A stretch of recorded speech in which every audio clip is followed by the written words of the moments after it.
Varili mi vajíčka, teraz keď som ako ty, nepýtam si lakoty. Teraz keď som ako ty, nepýtam si lakoty. A môj otec taký bol, do hory ma zaviedol, ten sadil ma na kľúčka, tu si kúkaj kúkučka, posadil ma na kľúčka, tu si kúkaj kúkučka. Bravo, bravo, Muťa, bravo.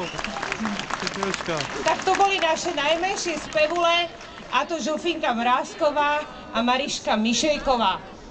Takýchto detí máme viacej, ale dneska sme, ako vidíte, z provozných dôvodov zobrali len dve na ukážku, ale keby ste chceli, aby vaše deti spievali, tancovali a hrali v našom súbore, nenechajte sa zmiasť tým, že sme slovenský folklórny súbor. Berte to tak, že sme jedna z mála